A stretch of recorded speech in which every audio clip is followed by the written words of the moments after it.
हे काय होतंय मला? कसं तरी होतंय.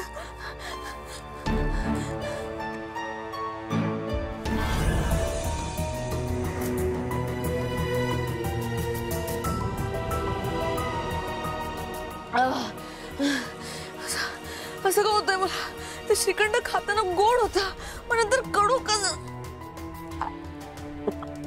कसं झालं मला कळत नाहीये.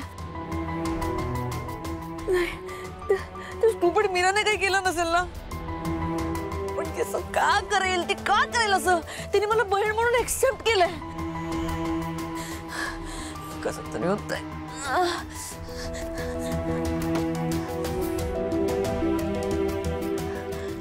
हे खाते बरं वाटलं.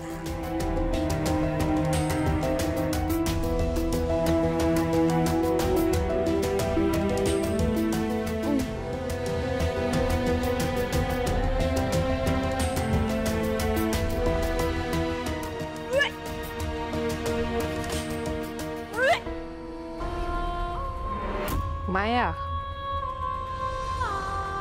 अजून तर खूप सहन करायचंय तुला.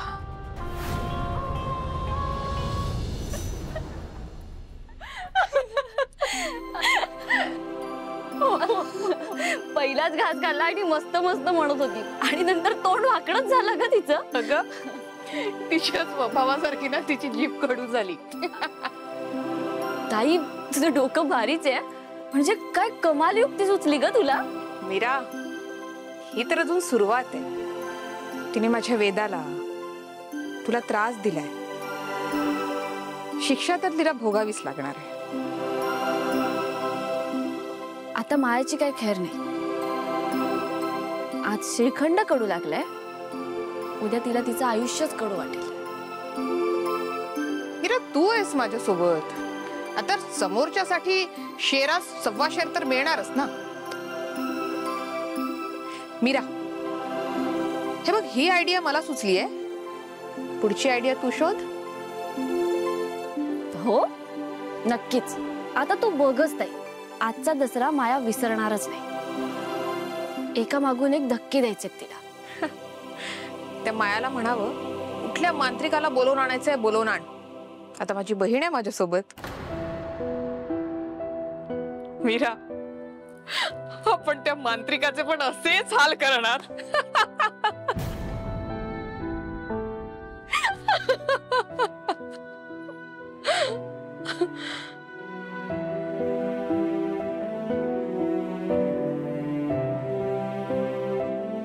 मीरा,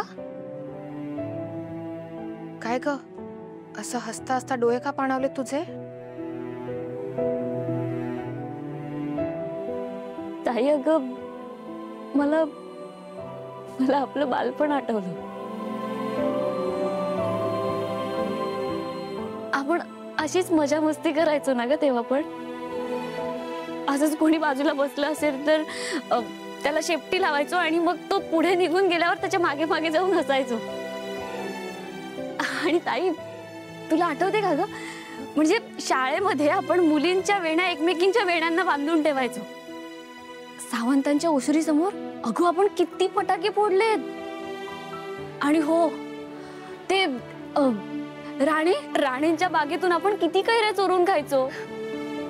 तेव्हा पण तू अशीच असायचीस आणि आपण पकडले जायचो. आणि मग बाबांना कळल्यावर बाबा फटके द्यायचे. आठवतंय ताई तुला?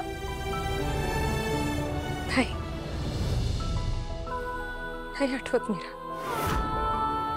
पाटीवर लिहिलेलं पुसून टाकावं ना, तसं कोणीतरी पुसून टाकल्यासारखं वाटतंय का? पण मीरा, हे बघ, आता याच्या पुढच्या सगळ्या आठवणी मला तुझ्यासोबत परत जगायचे.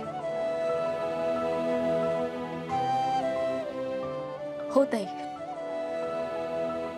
मलाही तुझ्या सोबतच राहायचंय. मी तुला कुठेच जाऊ देणार नाही. मी जाणारच नाहीये. मी इथेच राहणार आहे तुझ्यासोबत. आणि मी तुला आणि माझ्या वेदाला जपणार आहे. आणि मी तुला जपणार आहे. हिरा, पण या सगळ्यात ना मायाला विसरायचं नाही. तिने जसा छळ केलाय ना तसाच तिचाही छळ करायचा आहे.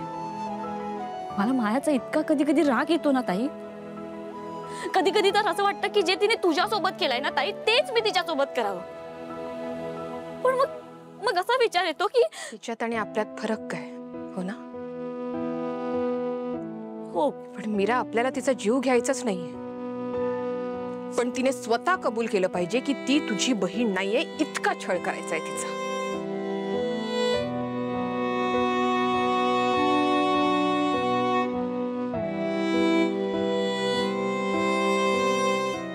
हो ताई, बरोबर बोलतेस तू.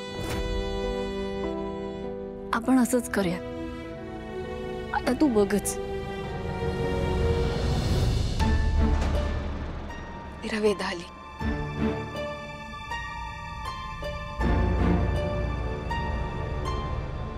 तुम्हा दोघी बहिणींचं काय सुरू आहे?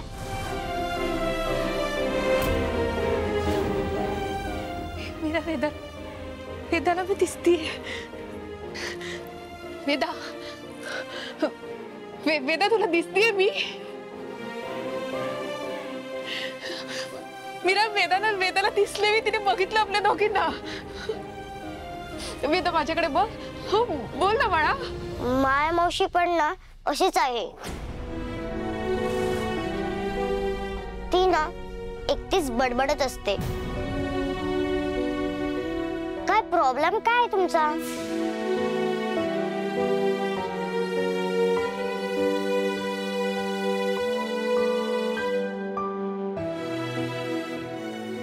आई, मी तुझ्याशी बोलते. का तू एकटी बडबडत होतीस? वेदा, ये ते. अगं, तुझा क्लिप नीट नाही लागला. ये. कोणी लावला तुला? हा, ये मी नीट लावते. कोणी लावला असा वेदा? अगं आत्या. आणि आजकाल तू शाळेतल्या गोष्टीच सांगत नाहीत मला. कोण आहे तुझी मैत्रीण? कोण आहे? माझ्या मैत्रिणीचं नाव आरोही.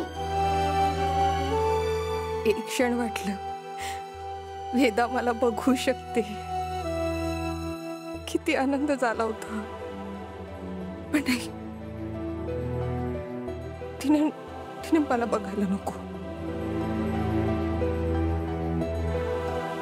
या जगातच नाहीये.